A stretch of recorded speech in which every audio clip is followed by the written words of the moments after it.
What happens when a ruthless gang targets a frail black veteran, thinking his age and solitude make him an easy victim, only to find out his son is a general in the United States military? Watch as father and son fight back against the racist gang, and eventually uncover a deeper secret that has plagued the black community for too long. James Carter sat on the wooden bench, his cane leaning against his leg. The warm afternoon sun filtered through the trees, casting dappled shadows on the path ahead. The faint hum of distant conversations mingled with the occasional laughter of children playing nearby. This park was a haven for many, but for James, it was a place of reflection. At 68, he had earned the right to enjoy quiet moments like these, free from the noise of the world.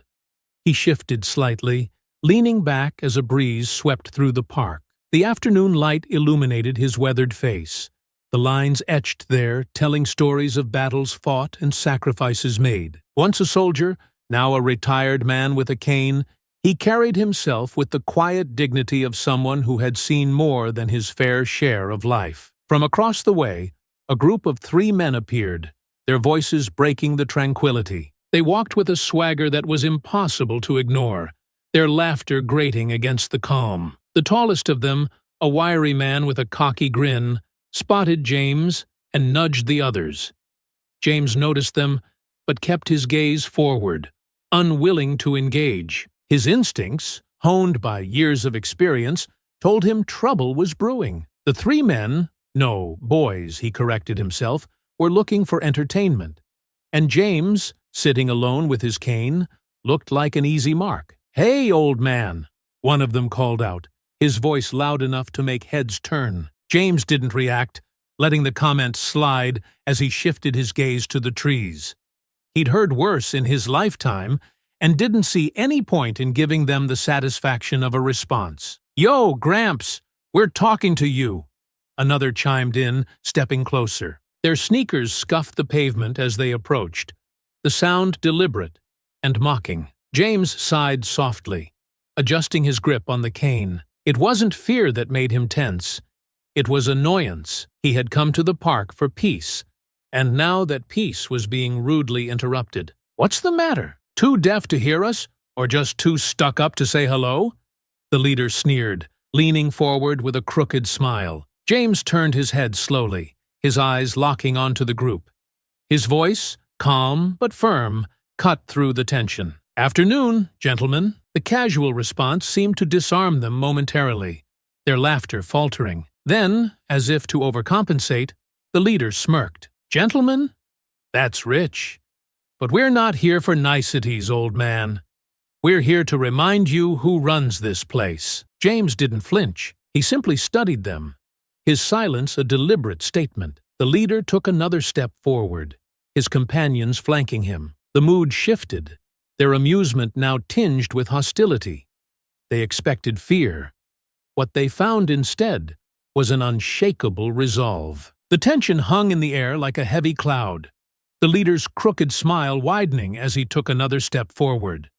His companions followed suit, spreading out slightly to surround the bench where James sat. The afternoon sun highlighted their confident postures, their arrogance palpable. "You look real comfortable here, old man," the leader sneered, his tone dripping with condescension.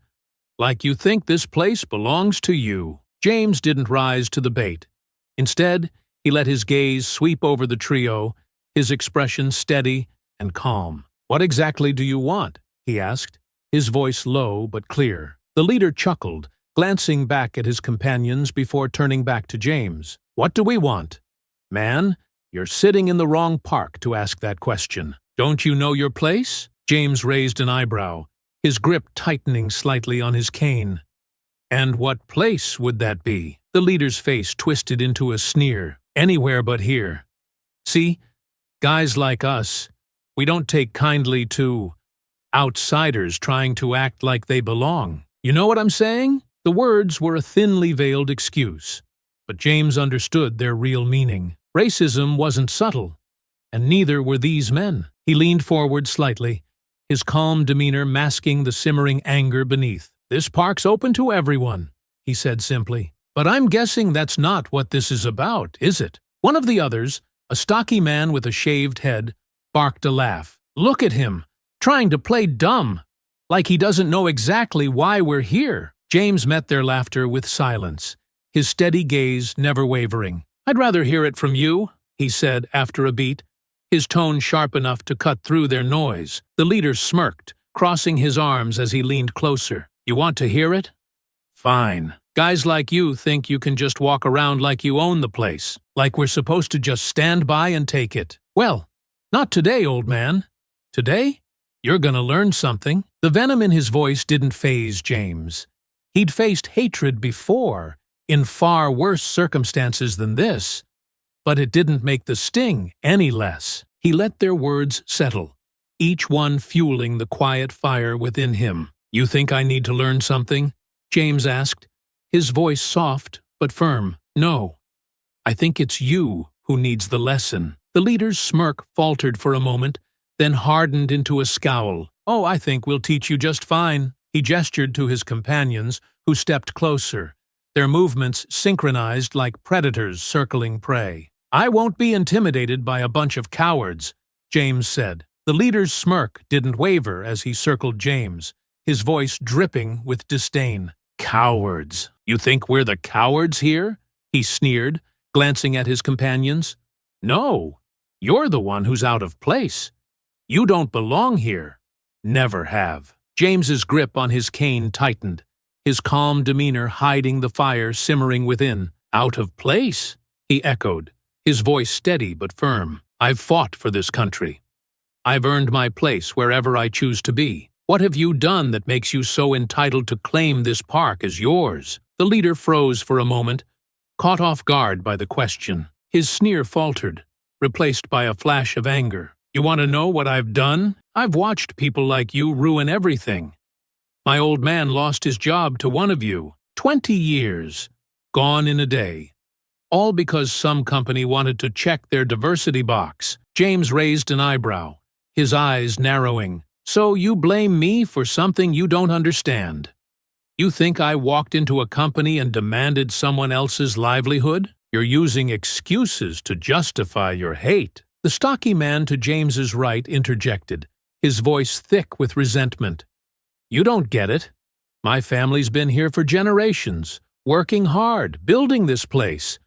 Then, people like you come in, acting like it's yours. Schools, jobs, neighborhoods.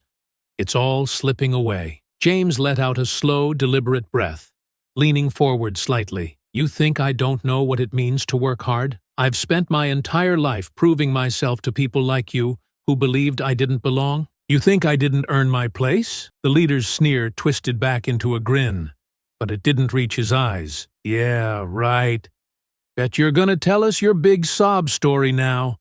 How you had it so hard. Let me guess, you started with nothing, worked your way up, and now you think you're better than us. Save it, old man."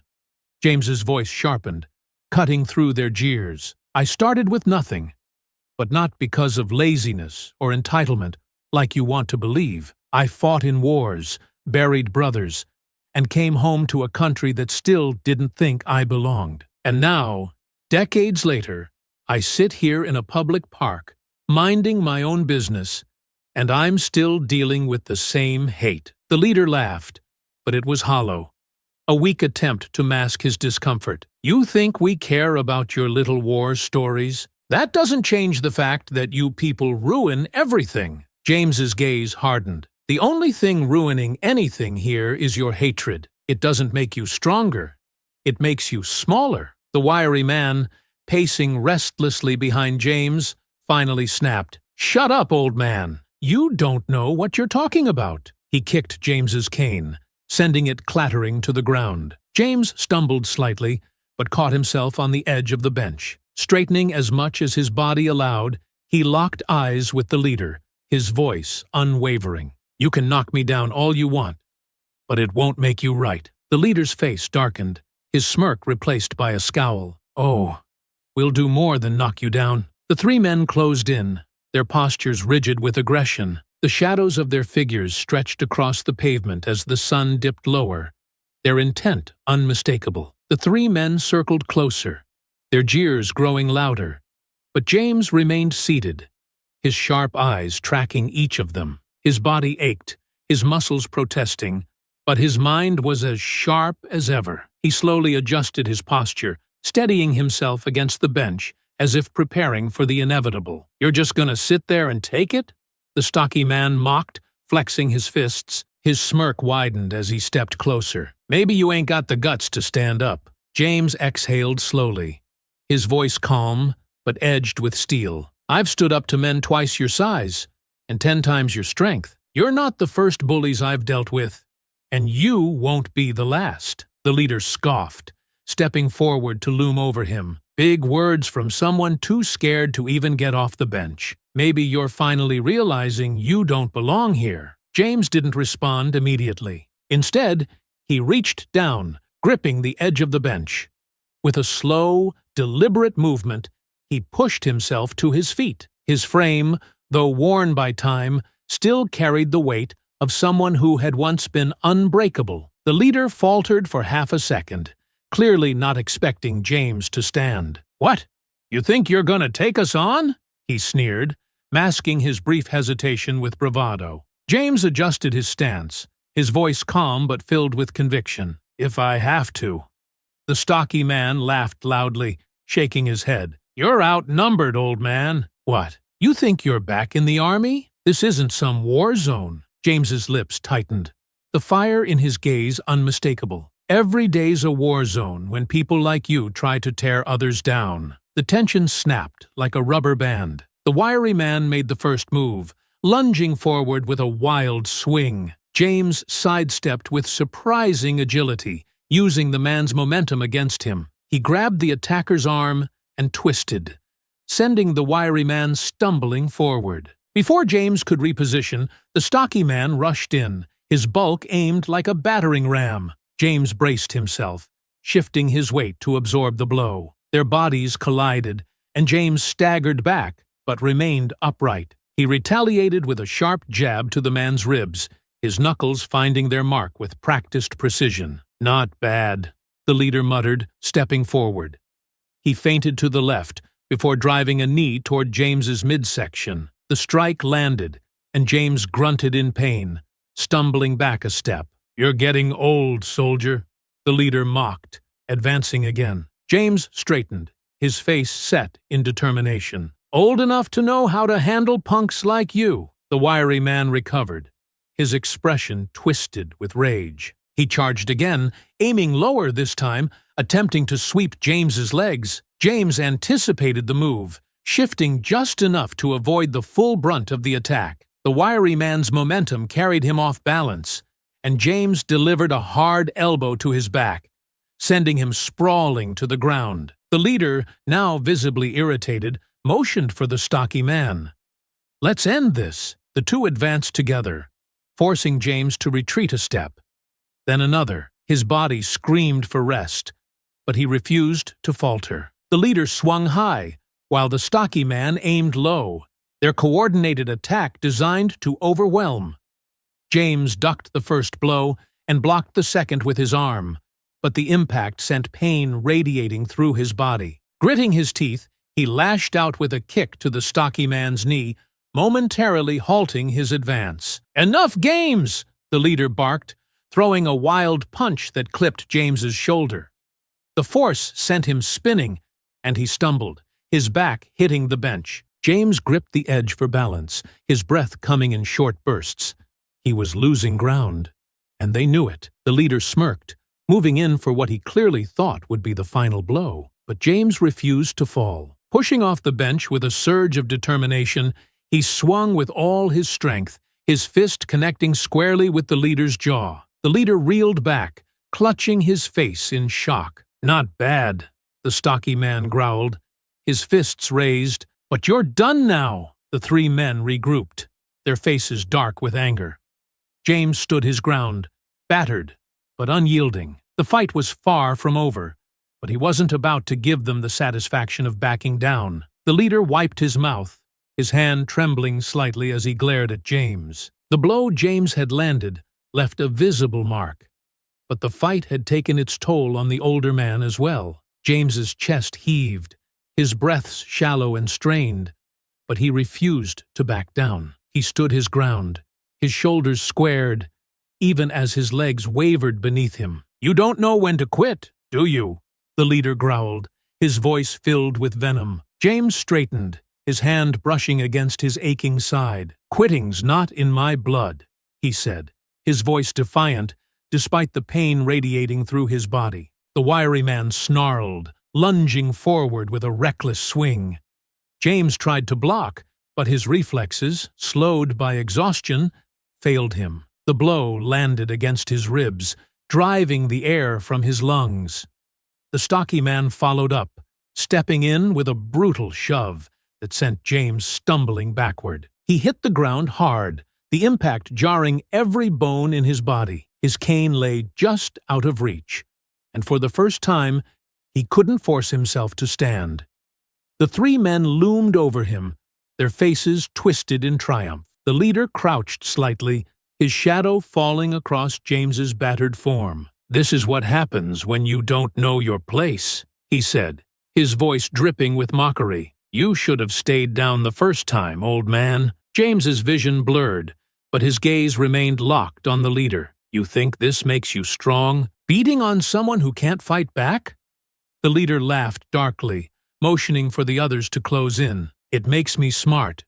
You didn't know when to stay quiet, so now you'll pay for it." As the leader raised his fist, a sharp, commanding voice sliced through the air like a whip. "Stand down!" The yell was so forceful that all three men froze, their heads snapping toward the sound. A figure strode toward them with purpose, his tall, broad frame cutting an imposing silhouette against the fading afternoon light. The man's military bearing was unmistakable. Every step radiated authority, every movement precise and deliberate. "What the hell is this?"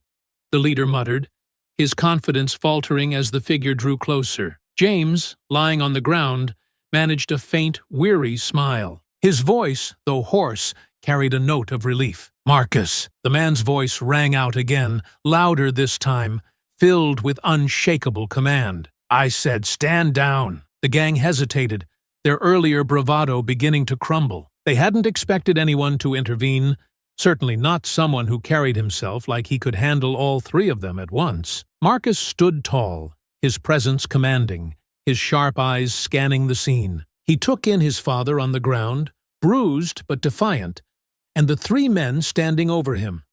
His jaw tightened, his hands clenching at his sides as he took another step forward. The leader sneered, his earlier hesitation melting into arrogance as he sized up the newcomer. "Who the hell are you supposed to be?" he asked, tilting his head mockingly. "Some kind of hero?" Marcus didn't flinch. His voice was calm, but there was steel behind every word. "I'm the man who's going to make you regret every decision you made today. Step away from him." "Now!" The wiry man barked a laugh, his face twisting into a sneer. "Oh, look! Another tough guy. What are you going to do? Call the cops? Cry about it?" The stocky man stepped closer, his fists clenched. "You don't look so scary to me," he said, his voice thick with disdain. "We've already handled one old man today. You're just next in line." Marcus's eyes narrowed, and he took another step forward, his broad shoulders squared. "You have no idea who you're dealing with," he said, his voice low and measured. The leader crossed his arms, grinning as he gestured to his companions. "You hear that, boys? This guy thinks he's special. Maybe we should show him the same lesson we taught the old man." James, still on the ground but watching intently, managed a faint smile despite his pain. "You really don't want to do that," he rasped, his voice tinged with a hint of amusement. The leader turned back toward James, his expression darkening. "Oh, shut up, old man. We'll deal with you after we—" He didn't finish the sentence. Marcus moved in a blur, closing the distance faster than any of them anticipated. His fist drove into the leader's jaw with the precision of someone who had thrown punches in far more serious situations.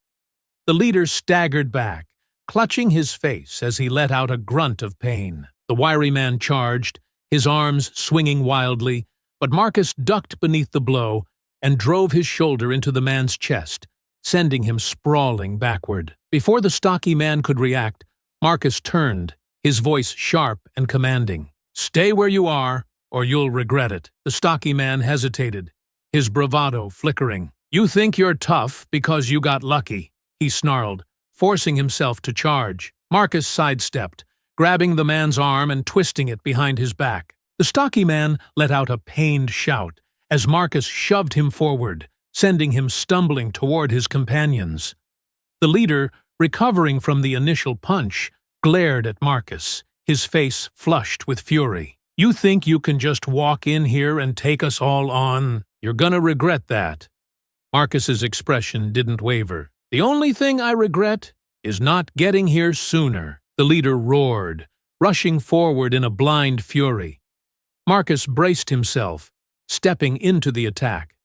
Their bodies collided, but Marcus's solid stance held firm. He brought his knee up sharply, hitting the leader's stomach and forcing him to double over with a gasp. The wiry man and stocky man regrouped, circling Marcus. "You're just one guy," the wiry man said, his voice shaky but defiant. "You can't take all of us." Marcus glanced over his shoulder, his voice cold. "I've taken on worse than you. But if you want to find out, go ahead." The fight continued, blows landing from all sides, but Marcus moved with precision and skill. The gang was relentless, their numbers giving them confidence, but it was clear they weren't prepared for someone like him.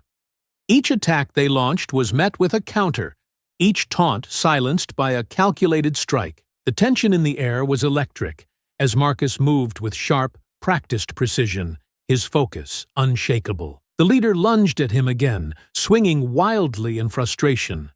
Marcus ducked under the punch, driving his elbow into the man's ribs with enough force to make him stumble back, gasping for air. The wiry man circled behind Marcus, his movements erratic but determined. "You're fast," he muttered, his voice tinged with nervous energy. "But you can't keep this up forever." Marcus didn't respond. Instead, he turned sharply, delivering a swift kick to the wiry man's shin, sending him crashing to one knee. Marcus followed with a strike to the man's shoulder, forcing him to drop back, groaning in pain. The stocky man charged next, his fists raised like a battering ram. "Let's see how tough you are now," he shouted, throwing a heavy swing at Marcus's side. Marcus shifted his weight, narrowly avoiding the blow. He grabbed the man's arm and twisted, using his momentum to flip him onto his back. The stocky man hit the ground with a resounding thud. The wind knocked out of him. "Stay down," Marcus said coldly, stepping over him to face the remaining two. The leader had regained his footing, his face twisted with rage.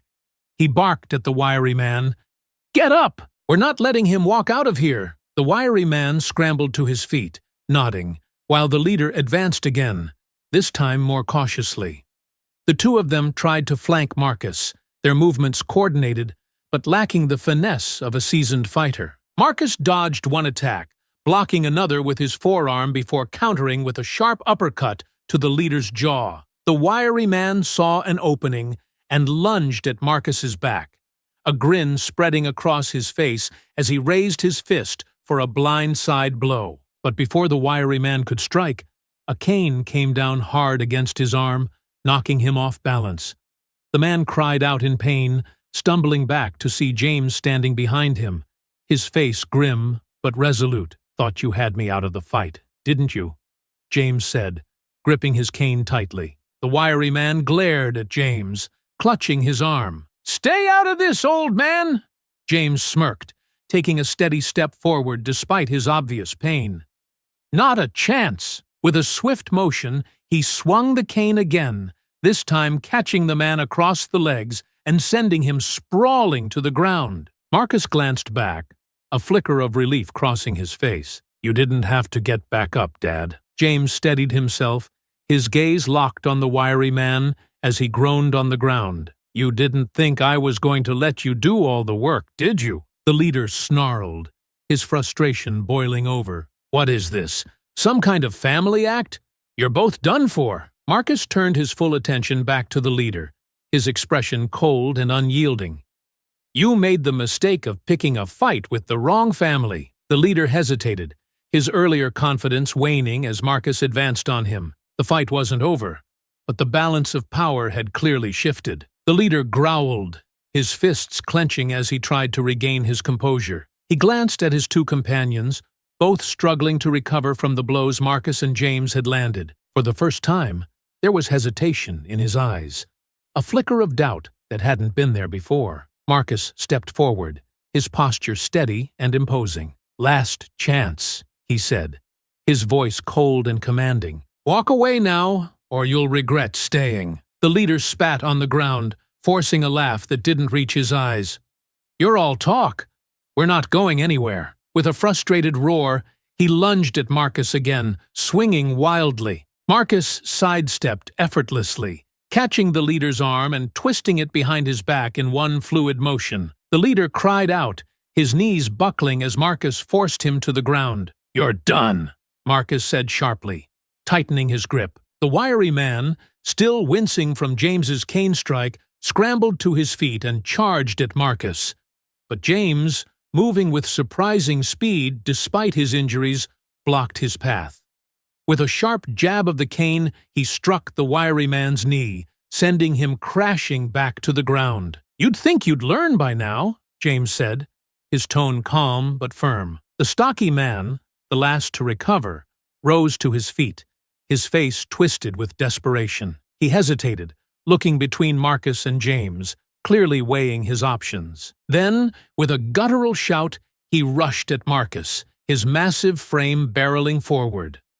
Marcus shifted his stance, waiting until the last possible moment before stepping aside and hooking his foot around the man's ankle. The stocky man tripped, sprawling forward onto the ground. Marcus quickly pressed a knee into his back, pinning him down. In less than a minute, the fight was over. Marcus stood over the leader and the stocky man, both immobilized, while James kept a watchful eye on the wiry man, his cane raised in warning. The leader struggled against Marcus's hold, his face red with fury. "Get off me, you bastard!" Marcus leaned closer, his voice a low, dangerous growl. "You don't get to make demands, not after what you've done." He released the leader's arm briefly, only to reach into his pocket and pull out a pair of zip ties.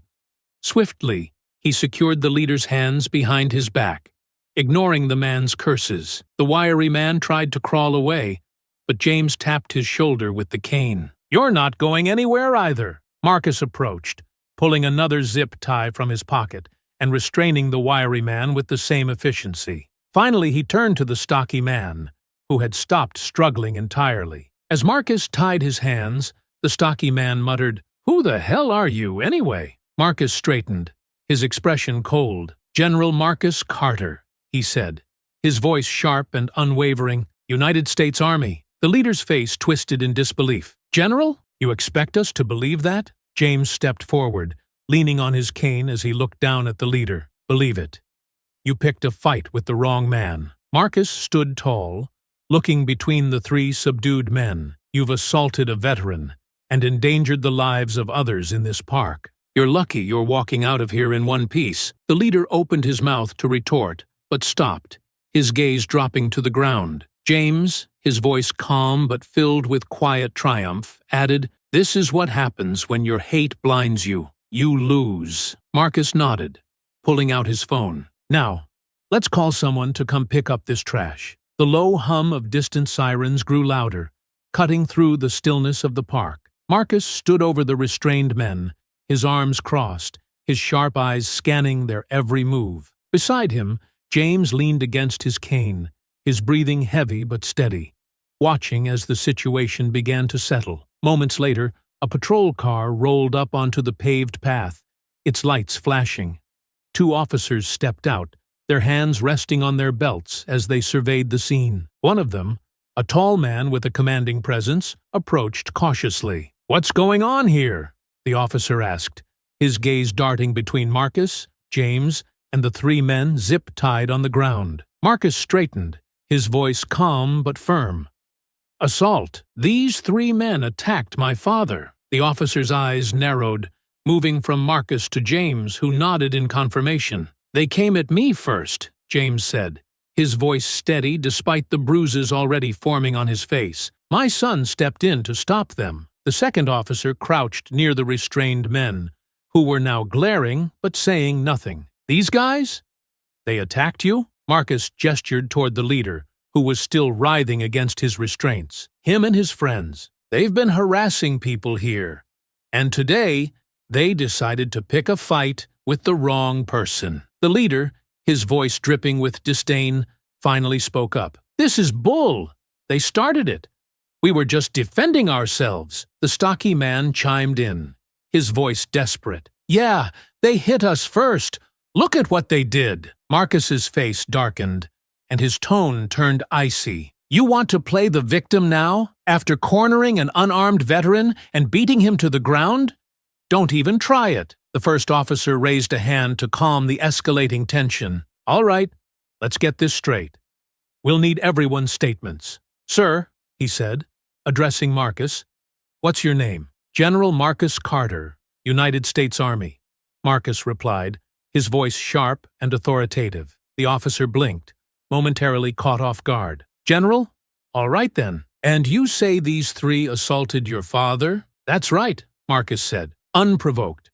They targeted him, harassed him, and when he stood up to them, they attacked. I arrived during the fight and subdued them. The second officer frowned, standing up from the wiry man he'd been inspecting. And you zip-tied them yourself? Marcus met his gaze without flinching. Yes, they were a danger to my father and anyone else in this park.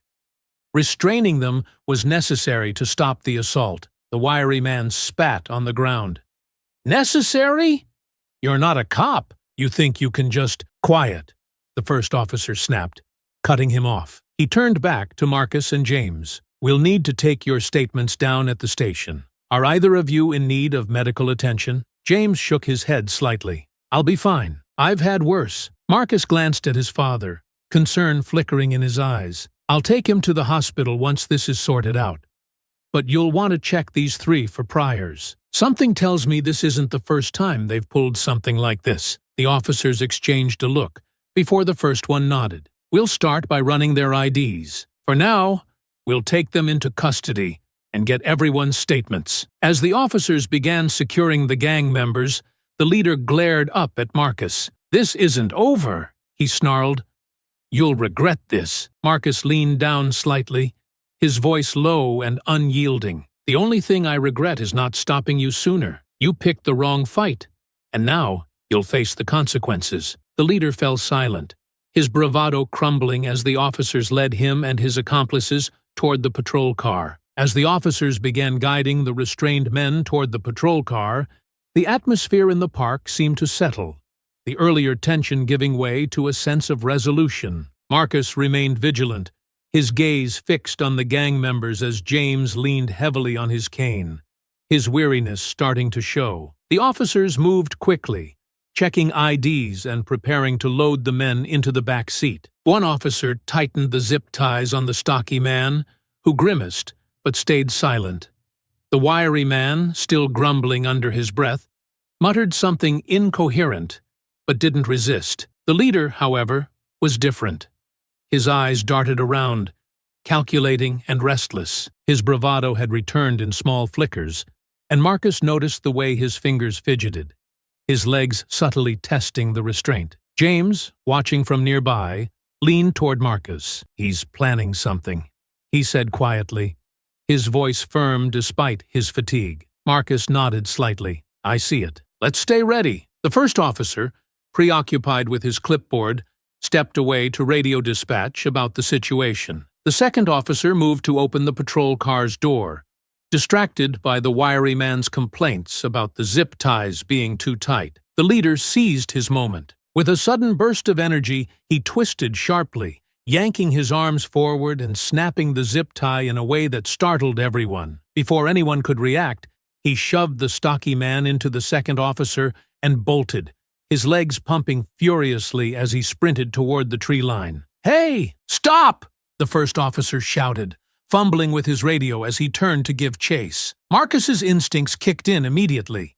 He surged forward, his military training screaming for action. but James's voice stopped him. "Marcus, don't!" James called, gripping his cane. "He's not worth it." Marcus hesitated for a fraction of a second, glancing back at his father. James's face was pale, his earlier strength clearly waning, but his eyes were steady. The second officer, untangling himself from the stocky man, drew his radio and shouted into it. "Suspect fleeing southbound through the park.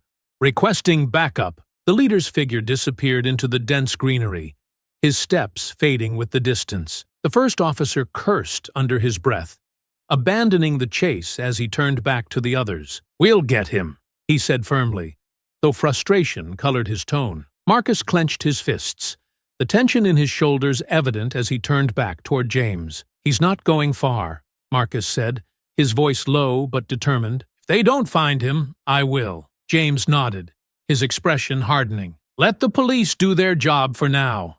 He'll slip up sooner or later." The two officers regrouped, their focus shifting to securing the remaining two gang members, who now looked shaken by their leader's sudden escape. The stocky man muttered something under his breath, but the wiry man simply stared at the ground, his bravado gone. Marcus glanced toward the tree line one last time, his jaw tightening. He knew this wasn't over.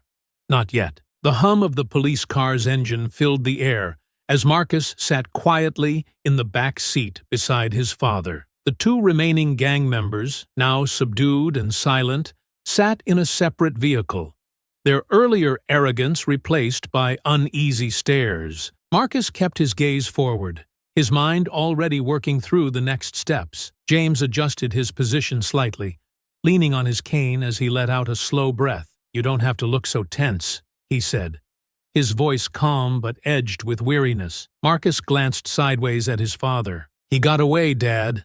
That's not something I take lightly." James gave a faint nod, acknowledging his son's frustration. "And he'll slip up eventually. You saw his face. He's desperate. Men like that don't stay hidden for long." The patrol cars slowed as they approached the station, the flashing lights reflecting off the building's glass doors. Marcus shifted, his posture straightening as if preparing for another battle. The officer driving turned his head slightly. "We'll process these two and get their statements," he said, his tone professional but tinged with frustration. "We've got units searching the area for the runner. It's only a matter of time." Marcus nodded curtly, but his focus was unwavering. "I want access to the interviews," he said. "They'll know where their leader's headed." "Someone always talks." The officer hesitated before responding. "We'll see what we can do, General, but this is still a civilian matter." James, sensing his son's rising tension, placed a hand lightly on Marcus's arm. "Marcus, let them handle this part. You've already done enough." The patrol car rolled to a stop, and the officer stepped out, gesturing for Marcus and James to follow. The cool air of the station lobby hit them as they entered, the sterile lighting casting long shadows across the polished floor. Inside, the two gang members were being led toward a holding area. The wiry man glanced back once, his eyes darting nervously toward Marcus. The stocky man, however, kept his head down, his shoulders slumped in defeat. The lead officer approached Marcus and James. "We'll need your official statements now," he said, his tone softer as he glanced at James. "You sure you're up for it, sir?" James gave a small, tired smile. "I've got enough in me for this." Marcus, ever the strategist, leaned closer. "Focus on their leader. Ask them about his next move, his habits. He'll run to somewhere he feels safe, and they'll know where that is." The officer nodded, making a quick note in his pad. "We'll bring it up during questioning. You can wait in the lobby or sit in the observation room if you'd like." Marcus turned to James. "You up for sitting in on this?" James shook his head. "I'll sit here. Let them do their job, Marcus." Reluctantly, Marcus followed the officer toward the observation room, his mind racing. He knew the gang's leader wouldn't stay hidden for long, but time was still of the essence. Back in the lobby, James settled into a chair, his cane resting against his knee. He leaned back slightly, his eyes closing for a moment. Despite the day's events, his expression remained steady, his resolve unbroken. Marcus stood in the dimly lit observation room, his arms crossed, as he watched the interrogation unfold through the one-way glass. The wiry man sat at the metal table, his hands still bound, his eyes darting nervously between the officer questioning him and the door. Across the room, the stocky man slouched in another chair, staring blankly at the floor. Neither looked eager to cooperate. The officer leaned in, his voice firm but calm. "Where's your friend? You've already been caught. Don't make this harder on yourself." The wiry man shook his head, his lips pressed tightly together. "I don't know," he muttered. "He didn't tell us where he was going." Marcus's jaw tightened. He'd seen this before. Low-level followers protecting their leader, holding on to a misplaced sense of loyalty. He didn't have time for games, not with the gang's leader still out there. Emboldened and dangerous. Turning sharply, Marcus left the observation room, his footsteps echoing in the quiet hallway. He made his way back to the lobby, where James sat in a chair, his cane resting against his knee. Despite the exhaustion etched on his face, James straightened slightly when he saw his son approach. "They're not talking," Marcus said, his tone clipped. "Or at least, not fast enough." James nodded, his expression thoughtful. "They're scared of him. More scared than they are of the law." Marcus paced the lobby, his hands clenching and unclenching. "I can't just sit here waiting for them to slip up. He's still out there, and who knows what he's planning next. If he thinks he can walk away from this, he's wrong." James leaned forward slightly, his voice calm but firm. "And what are you planning to do, Marcus? You're not a cop. You've done your part." Marcus stopped, turning to face his father. "I'm not going to sit idle while he gets away with this. I've spent my life leading teams, tracking threats, dismantling operations. I can do it again. But this time, it's personal." James studied his son for a moment, then nodded slowly. "You'll need more than just your experience. You'll need strategy, connections, and someone who knows how people like him think." Marcus met his father's gaze, a faint smile tugging at the corner of his mouth. "I was hoping you'd say that." James pushed himself to his feet, leaning heavily on his cane but standing tall. "Then, let's get to work." He made the mistake of underestimating the wrong family.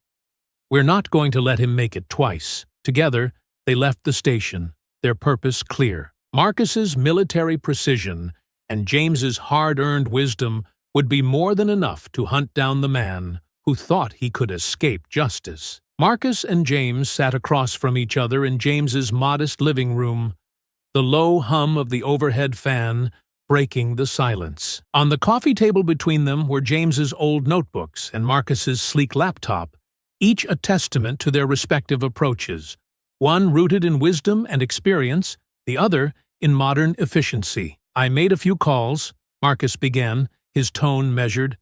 "Reached out to some old contacts. Turns out our friend isn't just some small-time thug. He's part of something bigger." James raised an eyebrow, leaning forward. "How much bigger?" Marcus tapped on his laptop, pulling up a series of documents and mugshots. "The leader, the one who ran, is Gary Gunner Hughes. He's connected to a network of hate groups operating in the region. Small cells, but they coordinate. Recruitment, propaganda, and, when they think they can get away with it, violence." James's jaw tightened as he scanned the photos on the screen. "So, this wasn't random. They targeted me because of who I am." Marcus nodded grimly. "That's exactly it. They see someone like you, someone who's lived a life of service, someone who stands as a symbol of dignity, and they want to tear it down. It's not just personal, Dad. It's political, it's ideological, and it's dangerous." James exhaled slowly, his hand gripping his cane. "And the two we caught, they know all of this?" "They might," Marcus said, leaning back, "but they're low-level, muscle. People like Gary don't share much with their foot soldiers. But there's a pattern to their movements, and Gary's name has been flagged in a few incidents over the last year. Vandalism, harassment, assault. He's got priors, and they paint a picture of a man who thinks he's untouchable." James sat silently for a moment, his expression unreadable. Then he nodded. "So, what's the plan? How do we find him?" Marcus's lips pressed into a thin line. "We start with his network. He's not going to stay quiet for long, not with two of his men in custody. They'll have hideouts, fallback spots. If we can figure out where he feels safe, we'll find him. James tapped a finger on the edge of the coffee table. Hate groups like this thrive on secrecy. They're careful about who they let in and what they share. You'll need someone who understands their mindset. Someone who can anticipate their moves. Marcus smirked faintly. You volunteering for that job? James met his son's gaze, his expression serious. I've been dealing with men like this my whole life. I know how they think, what drives them, and I'm not letting you take this on alone. Marcus nodded, his respect for his father evident in his eyes. Then we'll work together. Start digging into Gary's connections, tracking his movements. He won't stay hidden for long. As Marcus pulled up more information on his laptop, James flipped through his old notebooks, recalling names, incidents, and patterns from his past. Together, they began piecing together the bigger picture, one that revealed not just a single man on the run, but an entire network of hatred waiting to be dismantled. The next morning, Marcus and James sat in a dimly lit room lined with maps, notes, and a whiteboard they had quickly assembled in James's garage. The quiet hum of determination filled the space as they reviewed everything they had uncovered the night before. On the whiteboard were photographs of Gary Gunner Hughes and the two men in custody, along with a web of connections to names and locations Marcus had pulled from his military contacts. This here, Marcus said, pointing to a run-down warehouse on the map, is where one of Gary's known associates operates. We've got records showing meetings there in the past, but nothing recent. It's likely a fallback point or a stash house. James leaned forward, his hand resting on the edge of the table. And this one? He asked, pointing to another marker on the map near the edge of town. A bar, Marcus replied. One that's been flagged for hosting known members of these hate groups. My contact says Gary's been seen there a few times in the past month. If he's desperate, he might risk reaching out to someone there. James nodded, his face grim. We start there. If he's running, he's going to need allies, and fast. He's arrogant, but even a man like him knows he can't do it alone. Marcus grabbed his phone, scrolling through recent updates. I've sent what we have to a couple of my old intelligence buddies. They're running deeper checks on Gary's known associates. Meanwhile, I'll coordinate with the local authorities and let them know about these locations. If Gary shows up, we'll know. James frowned slightly, his fingers tapping against his cane. And what if the authorities drag their feet? This isn't exactly their top priority. Marcus met his father's gaze, his voice steady. Then we move ourselves. I'm not waiting around while Gary gets further ahead. Every second we waste is another chance for him to regroup and go after someone else. James studied his son for a moment before nodding. You're right, but if we're going to act, we need to do it smart. We can't rush in without knowing what we're walking into. Marcus smirked faintly. Planning's my specialty, Dad. But I've seen what happens when people like Gary think they've won. They get careless. They make mistakes.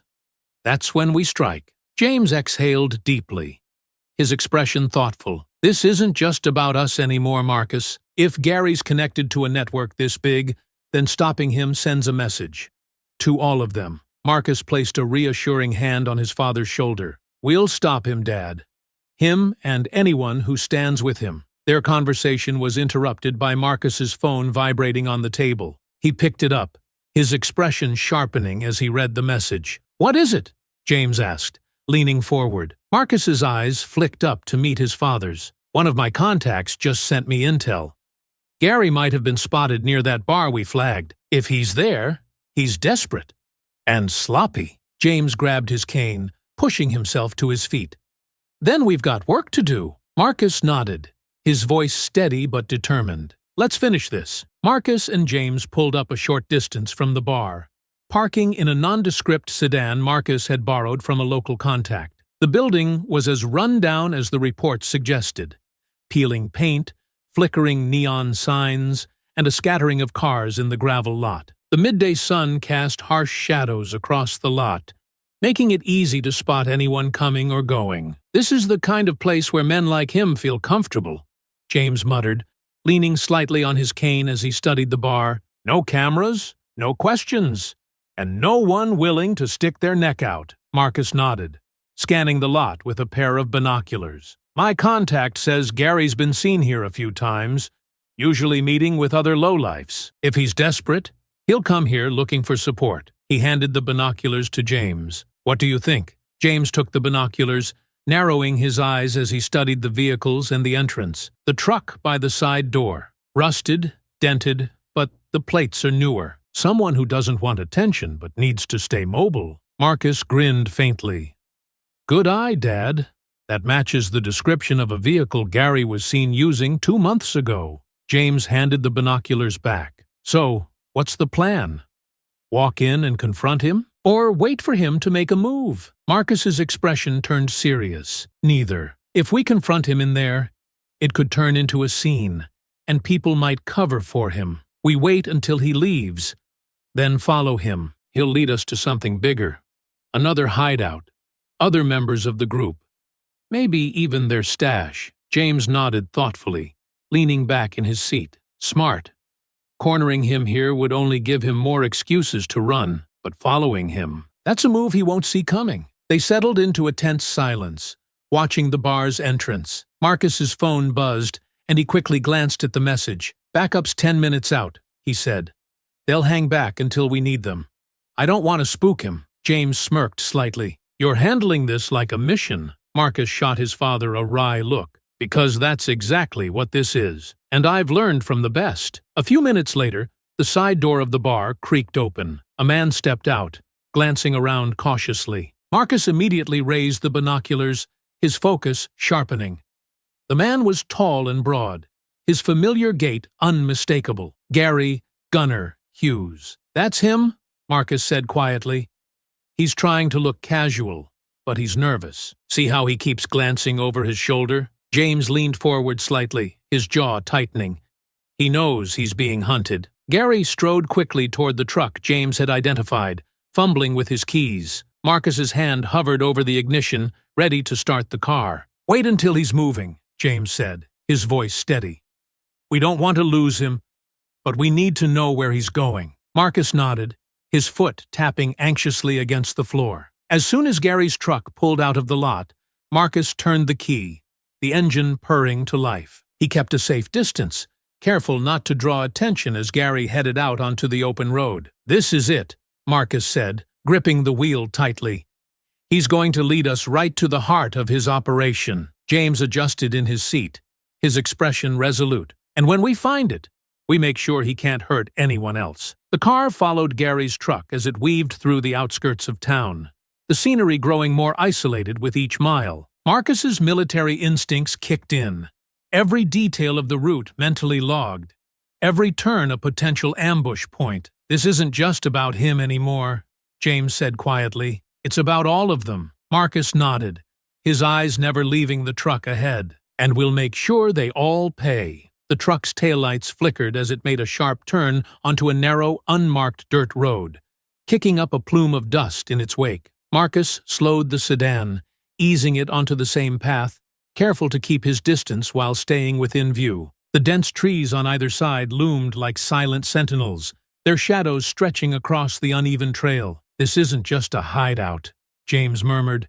his eyes scanning the surroundings. It's isolated. Whatever's at the end of this road, they don't want anyone stumbling onto it. Marcus nodded, his jaw tight as he focused on the truck ahead. Good. The further out they are, the easier it'll be to contain them. The path twisted and turned, narrowing with each mile until the truck finally came to a stop in a clearing. A low, dilapidated building stood at the edge of the clearing, its roof sagging, and walls covered in graffiti. Beside it, a few more vehicles were parked, older trucks and motorcycles, all with the same rough, patched-together look as Gary's ride. Marcus pulled the sedan to a halt, killing the engine before they reached the clearing. He gestured for James to stay low as they both slipped out of the car. The air was heavy with tension as they crept forward, crouching behind the cover of the thick trees that lined the clearing. Gary climbed out of his truck, slamming the door shut as he glanced around nervously.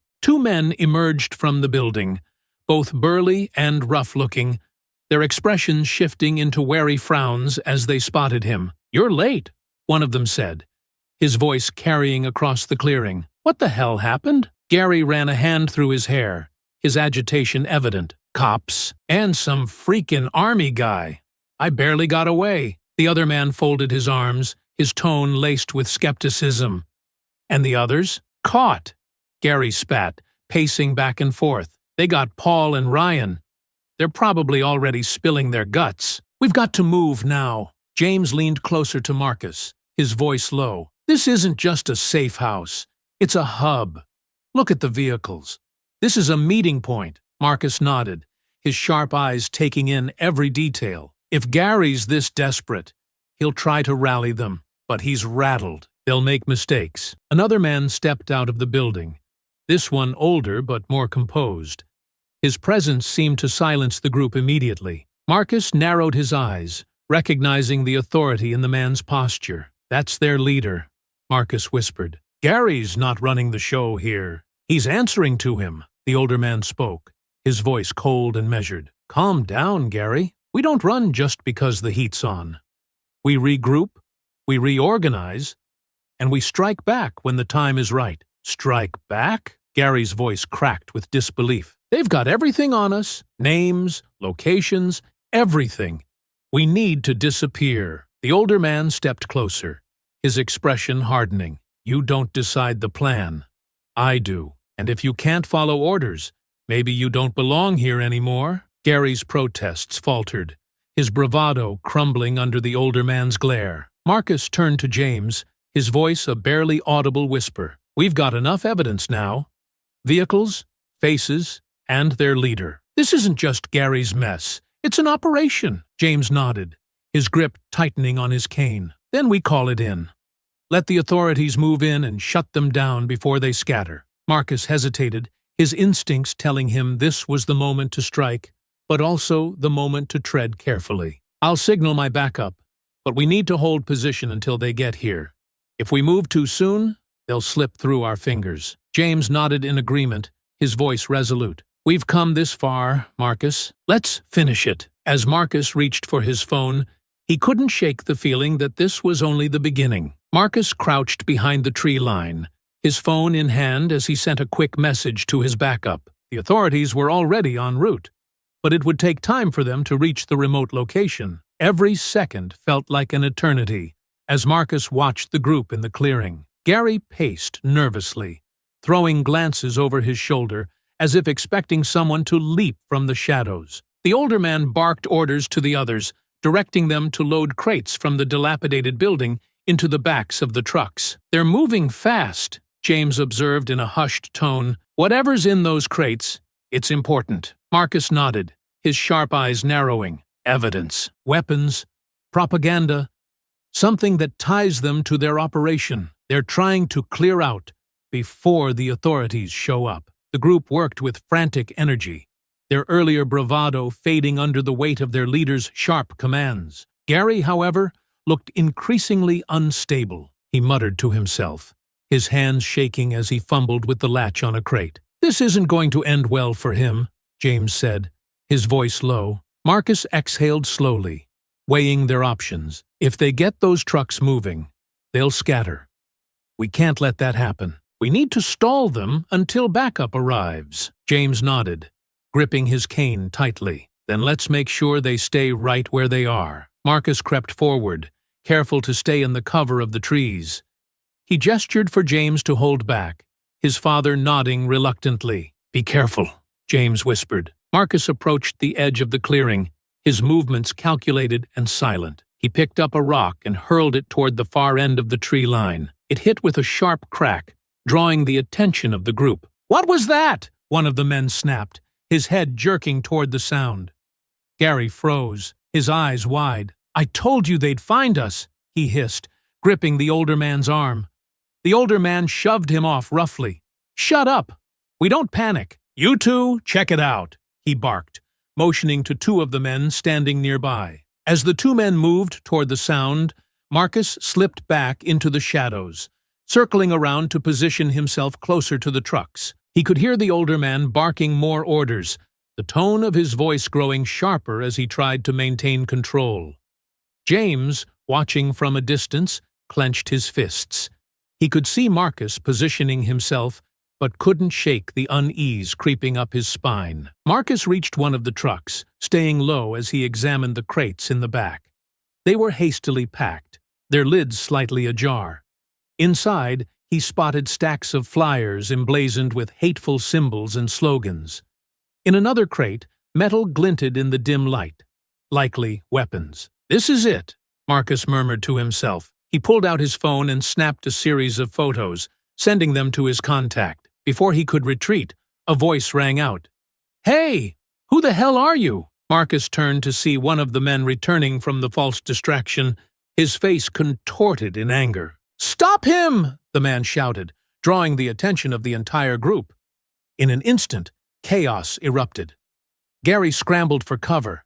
The older man shouted commands, and the others lunged toward Marcus. Marcus moved quickly, ducking under a swinging arm and delivering a precise strike to the man's midsection, sending him sprawling. Another man charged, but Marcus sidestepped, grabbing his arm and using his momentum to flip him onto the ground. James, watching the fight unfold, stepped out of the shadows, his cane gripped tightly in his hands. "Marcus!" he called, drawing some of the attention away from his son. The older man, his face dark with anger, pointed toward James. "Get him!" he ordered, sending another man in his direction. But James, despite his age and injuries, stood his ground. As the man lunged, James swung his cane with precision, striking the attacker's knee and sending him stumbling. "Looks like you underestimated the old man," James muttered, his eyes sharp with determination. Marcus fought off another assailant, his movements fluid and calculated. The sound of approaching sirens cut through the air, growing louder with each second. "Backup's here," Marcus called to his father. "Hold on." The group began to scatter, their panic evident. The older man barked at them to stay, but his words fell on deaf ears as the sound of police vehicles approaching grew closer. Gary, clutching one of the crates, tried to make a run for his truck, but Marcus was faster. He intercepted him with a sharp tackle, sending both of them to the ground. "Not this time!" Marcus growled, pinning Gary down as the first police car skidded into the clearing. The flashing red and blue lights flooded the clearing as the police cars came to a screeching halt. Officers poured out, weapons drawn, their voices booming commands that echoed through the trees. "Hands in the air! Get on the ground now!" The chaos froze for a moment. The gang members, caught between the overwhelming police presence and Marcus's unrelenting determination, hesitated. Gary writhed under Marcus's grip, his face contorted with rage and desperation. "Let me go!" Gary spat, twisting futilely. Marcus tightened his hold, his voice low and firm. "You're not going anywhere, Gary. It's over." Across the clearing, James stood tall despite the ache in his body, his cane firmly planted as he watched the officers move in. Two of the gang members dropped to their knees, their hands raised in surrender. The others hesitated before following suit, the fight drained from them. The older man, their apparent leader, remained standing, his face a mask of defiance. "This is harassment," he barked at the officers. "We have rights." One of the officers approached him cautiously, his weapon still trained. "You're under arrest for suspicion of illegal possession of firearms, inciting violence, and conspiracy. Get on the ground." The older man sneered but slowly complied, his movements stiff as two officers cuffed him. "You're making a mistake," he muttered, but his bravado was hollow. Gary, still pinned beneath Marcus, made one last attempt to struggle free. Marcus shifted his weight, pressing him firmly into the ground. "I said it's over," Marcus growled. "Stop fighting!" The police moved quickly, securing the scene. Officers began inspecting the trucks, pulling open crates, and documenting their contents. One officer approached Marcus, who finally released Gary into their custody. "Nice work," the officer said, nodding in appreciation. "We'll take it from here." Marcus stood, brushing dust off his hands. He turned to see James watching him, a faint smile of pride on his face. Marcus walked over, his expression softening. "You all right, Dad?" James nodded, his grip tightening on his cane. "I'm fine. You?" Marcus exhaled, his gaze flicking back to Gary and the others as they were loaded into patrol cars. Better now. The officer who had spoken to Marcus earlier approached again, this time holding a clipboard. We'll need your statements again, General Carter. And yours too, sir, he said, nodding toward James. But it looks like we've got enough here to shut this operation down for good. James glanced at Marcus, his expression thoughtful. This wasn't just about stopping Gary, he said quietly. It's about dismantling everything they stand for. Marcus nodded, his voice steady. And this is just the beginning. People like this don't stop unless they're made to. We'll make sure they can't hurt anyone else. The clearing began to empty as the gang members were taken away, their leader shooting Marcus and James one last hateful glare before disappearing into the back of a patrol car. Marcus placed a hand on his father's shoulder. We did it, Dad. Together. James smiled faintly, his exhaustion momentarily giving way to pride. Yeah, we did. As the last of the officers wrapped up the scene, the father and son stood side by side, watching the remnants of a hate-filled operation being dismantled. A few days later, Marcus sat in the observation room of the police station, his arms crossed as he watched the interrogation unfold through the one-way glass.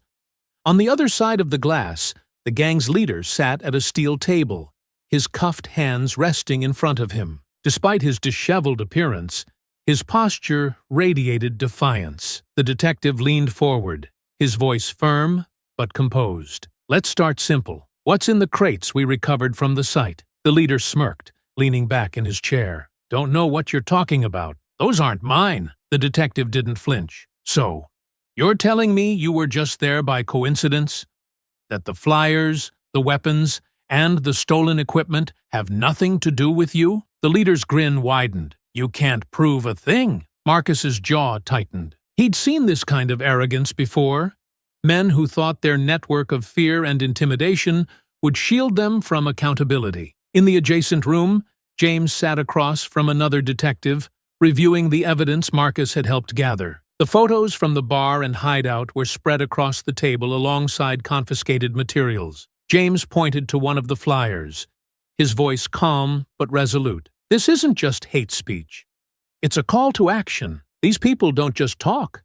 They act. The detective nodded, flipping through the stack. We've already traced some of these materials back to incidents in neighboring towns. Vandalism, assaults, even a suspected arson case. This isn't isolated. James glanced toward the observation room where Marcus stood. It's bigger than we thought, but they've made mistakes. Those mistakes are going to cost them. Back in the interrogation room, the detective pushed a file toward the gang leader. This is your operation, and we have more than enough to prove it. Multiple witnesses, corroborating evidence, and let's not forget Gary. He's already singing. The smirk on the leader's face faltered. Gary doesn't know anything, he snapped. The detective leaned in, his voice lowering. Oh, he knows plenty. Enough to give us a clear picture of how you operate, who you've been recruiting, and where your funding comes from. He's desperate, and desperate men talk. Marcus allowed himself a faint smile as he observed the shift in the leader's demeanor. He leaned closer to the glass, watching the cracks form in the man's facade. Meanwhile, in another room, Gary sat slumped in his chair, his face pale. His hands fidgeted nervously as the detective across from him flipped through a stack of notes. You think I wanted to be part of this? Gary blurted, his voice trembling. I didn't know it would get this bad. I thought it was just talk, you know? A way to blow off steam. The detective raised an eyebrow. Blowing off steam? You mean recruiting people? Spreading hate? And stockpiling weapons? Gary stammered, his words tumbling out. I didn't want to hurt anyone. It was all him, he said, nodding toward the leader's photo on the table. He made the plans, gave the orders. We just followed along. Marcus, watching the simultaneous interrogations unfold, stepped back from the glass and joined James in the evidence room. They're turning on each other, he said, his voice low but satisfied. James nodded, his expression grim. They're cowards. It was only a matter of time. The detective in the room with them looked up. Between Gary's confession and the physical evidence, we've got enough to tie the leader directly to everything. This isn't just going to be a conviction. It's going to unravel their entire network. Marcus exhaled, his shoulders relaxing slightly for the first time in hours. Good.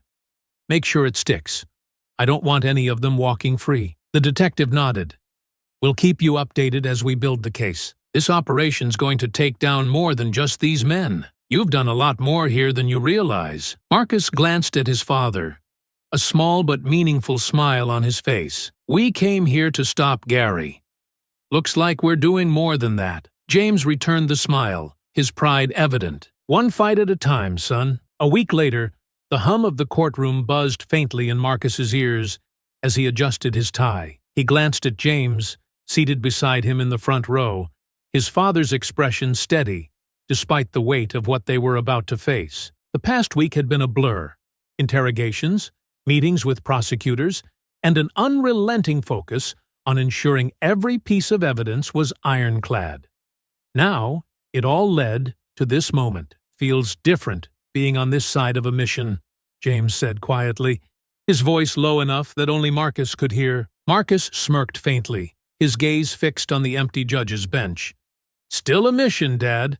Just a different battlefield. The courtroom began to fill, reporters taking their seats at the back, while jurors filed in with a mixture of curiosity and tension on their faces. Gary and the remaining gang members were led in by bailiffs, their shackled hands a stark reminder of the stakes. The gang leader, seated between his attorney and Gary, radiated defiance, his posture stiff and his eyes cold. When the judge entered, the murmurs quieted instantly. The trial began, the prosecutor standing to deliver her opening arguments. Your Honor, members of the jury, the prosecutor began, her voice steady but piercing.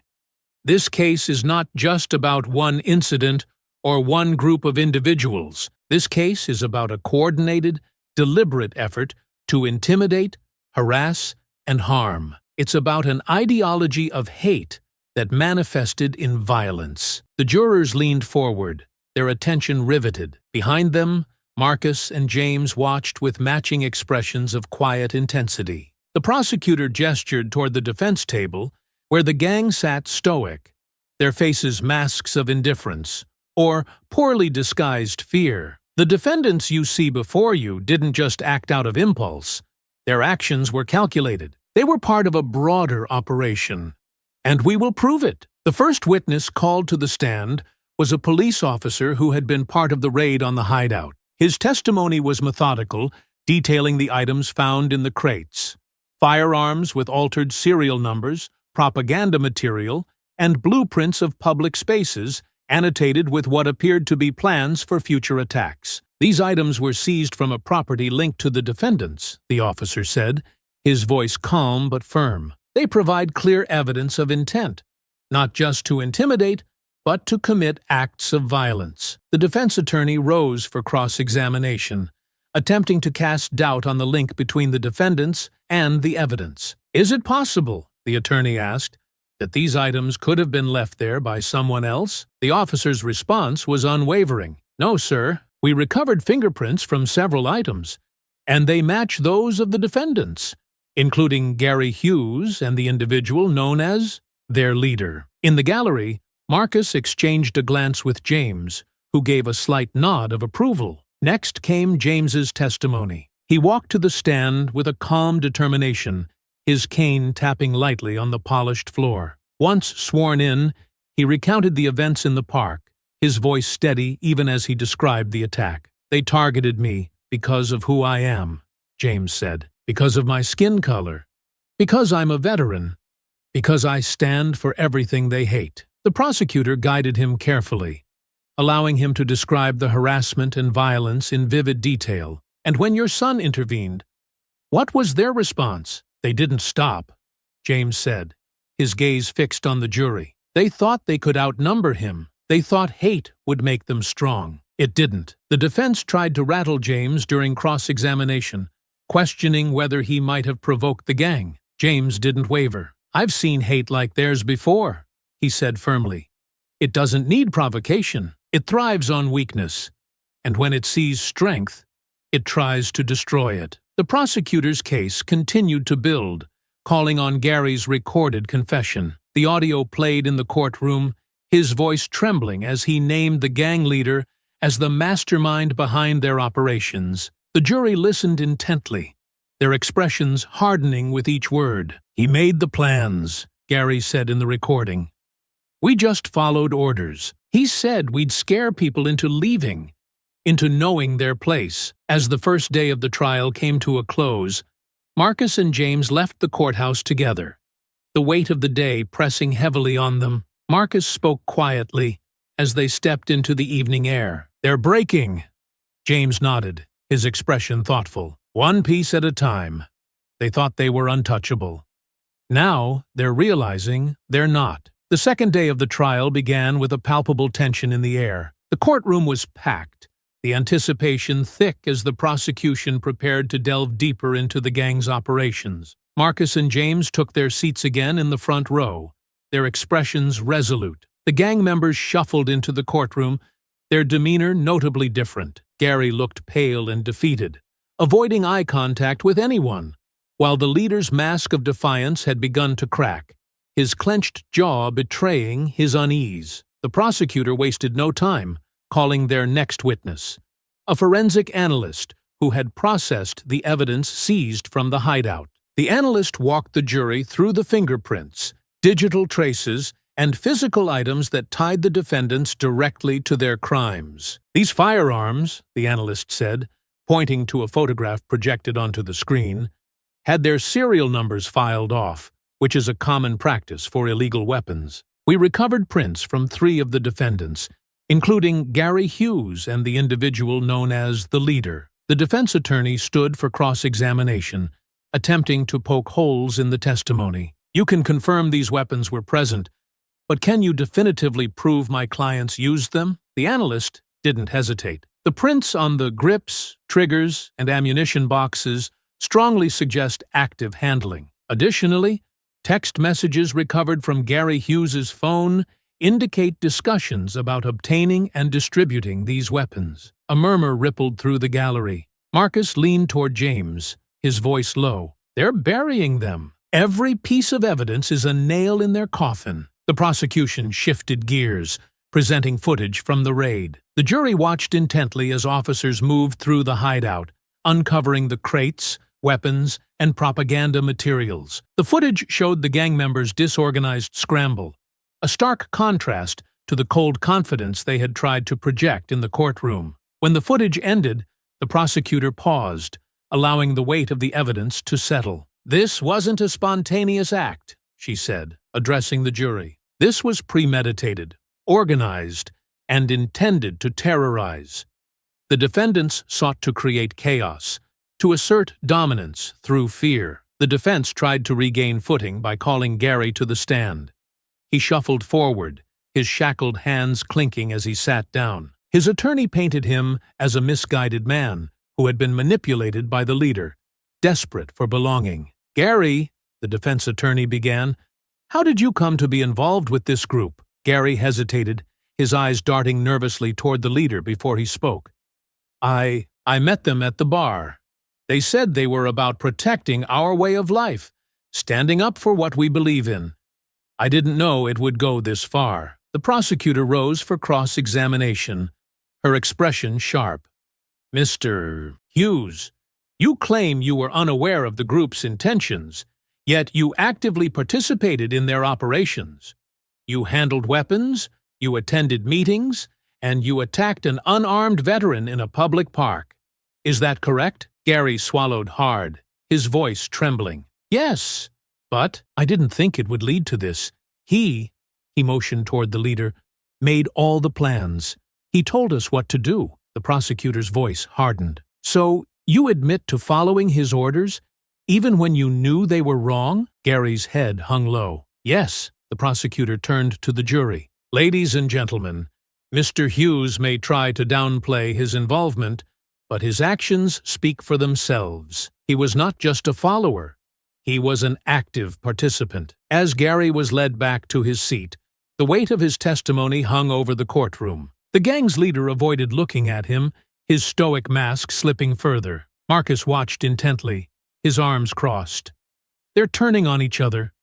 The leader's losing his grip. James nodded, his gaze fixed on the defendants. They built this on fear and loyalty. Now both are crumbling. As the session ended, the judge announced that sentencing would begin the next day, the jury having heard sufficient evidence to deliberate. Marcus and James left the courtroom, the final pieces of the gang's downfall in motion. "We've done our part," James said, as they stepped into the fresh evening air. "Now it's up to the system to finish it." Marcus glanced back at the courthouse, his voice firm. "They'll pay for what they've done. Every single one of them." The courtroom was silent as the judge entered, taking her seat behind the bench. The gallery was packed, every seat filled with reporters, community members, and those who had followed the trial closely. Marcus and James sat together in the front row, their expressions steady as they prepared for the final verdict. "All rise," the bailiff called, and the room stood as the judge surveyed the defendants. The gang members sat at the defense table, their postures tense. Gary looked resigned, his shoulders slumped, while the leader stared straight ahead, his jaw set in defiance. The jury foreman stood, clearing his throat as he prepared to deliver the sentencing recommendations. "Your Honor, after careful deliberation, we have reached a unanimous decision on all charges." The judge nodded. "Proceed." "For the defendant Gary Hughes," the foreman began, "we recommend a sentence of 12 years for his role in conspiracy to commit violence and assault, with eligibility for parole after serving 2/3 of the term." Gary's head dropped, his face pale. He muttered something under his breath, but his attorney placed a hand on his shoulder, silencing him. The foreman continued, "For the defendant identified as the group's leader, we recommend the maximum sentence of 25 years without the possibility of parole, due to his role as the orchestrator of the crimes, possession of illegal firearms, and incitement of violence." A murmur rippled through the gallery as the leader's expression twisted into a sneer. He leaned toward his attorney, hissing, "This isn't over." The judge's gavel struck, silencing the room. "Order in the court," she said firmly before turning her attention to the defendants. "Gary Hughes, you will serve 12 years in a federal penitentiary for your actions. Your choices to follow orders and participate in hate-driven violence have consequences. I hope you use this time to reflect." She turned to the gang leader, her tone hardening. "As for you, your role as the architect of these crimes leaves no doubt in this court's mind that you are a danger to society. 25 years without parole ensures that you will have ample time to consider the lives you've damaged and the communities you've terrorized." The gavel struck again, marking the conclusion of the sentencing. The gang members were led away, their shackles clinking against the floor. Gary walked with his head down, while the leader turned to glare at Marcus and James, his defiance unbroken. Marcus met his gaze without flinching, his expression cold. Outside the courtroom, reporters swarmed, their questions firing in rapid succession. Marcus and James ignored them, stepping past the chaos to find a moment of quiet. "It's done," James said, leaning on his cane. "They're going away. For a long time." Marcus nodded, his voice calm but resolute. "It's a step. One less group out there spreading hate." James looked at his son, pride evident in his eyes. "We didn't just stop them. We showed others that they can't get away with it." As they walked toward the parking lot, Marcus glanced back at the courthouse one last time. Justice had been served. But the fight wasn't over. Not for them, and not for the countless others who face the same battle every day. "We'll be ready for the next one," Marcus said quietly, and James nodded in agreement. For now, they had won, and that was enough. Back at James's modest home, the air was quiet, filled with the faint ticking of an old clock on the wall. The weight of the courtroom and the trial still lingered, though there was an undeniable sense of relief. James eased into his favorite chair by the window, his cane resting against the armrest, while Marcus stood in the kitchen, pouring 2 cups of coffee. The sun was setting, casting long shadows across the living room, the warm hues of orange and pink softening the edges of the day's tension. Marcus brought the mugs over, placing one on the table beside his father before settling onto the couch across from him. "They're locked away," Marcus said finally, breaking the silence. Gary, the leader, the others, they won't hurt anyone else for a long time. James nodded, his gaze fixed on the fading light outside. It's more than I thought we'd achieve when this all started. But it doesn't fix everything, Marcus. It doesn't change what brought them to that park. What made them believe they had the right to act the way they did. Marcus leaned forward, his elbows resting on his knees. No, it doesn't. And it doesn't stop the ones out there we don't know about yet. But it's a start, Dad. A big one. James's lips pressed into a thin line as he sighed deeply. You know, when I was younger, I thought we'd be past this by now. I thought all the fighting we did, civil rights, integration, proving ourselves over and over again, would mean something, would lead somewhere. He shook his head slightly, a mix of frustration and sadness flickering across his face. But here we are, still dealing with the same hate, just wearing different faces. Marcus watched his father closely, the weight of his words sinking in. It's exhausting, Marcus admitted, his voice quieter now, to keep fighting battles that shouldn't have to be fought. But it's also why we can't stop. They win if we let ourselves believe it's hopeless. James turned to him, his expression softening. You've got a fire in you, Marcus. Always have. That's why you were the one to step in that day. And it's why you'll keep stepping in when others can't or won't. Marcus sat back, his eyes drifting to the framed photo on the wall of James in his military uniform from decades ago. I learned it from you, Dad. You never backed down, even when it would have been easier to, even when it hurt. James smiled faintly, his hand resting on his cane. Because backing down isn't an option. Not for us. Not for anyone who believes this world can be better than it is. The room fell into a comfortable silence, the unspoken understanding between father and son filling the space. Outside, the last rays of sunlight disappeared, leaving a quiet calm in their wake. Finally, James spoke again, his voice softer but no less firm. What we did, Marcus, it mattered. It might not end the fight, but it'll make someone else's fight a little easier. And that's enough for me. Marcus nodded, his resolve strengthening. It's enough for now, but we'll keep pushing, for as long as it takes. They sat together, two generations bound by a shared determination to stand against the darkness, knowing that while the fight was far from over, they'd done their part to tip the scales toward justice. I hope you enjoyed that story.